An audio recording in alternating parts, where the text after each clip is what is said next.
Shop vacuums do a good job of collecting dust, but they fill up too fast and the filters always need cleaning.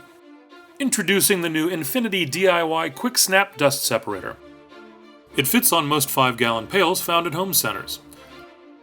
You can add our lid stiffener or make your own. The vacuum plugs in on top and the tool plugs into the side. Our quick snap hoses make connecting your small power tool to the separator a snap.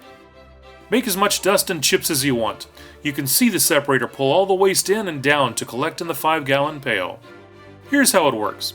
Dust is pulled into the separator and circles around while gravity allows it to drop down toward the collector. The lighter dust is pulled up through the baffle into the shop vacuum. Our transparent separator lets you know it's doing its job, and it's fun to watch. Proof is in the bins themselves. An empty vacuum bin and a pail full of chips and dust.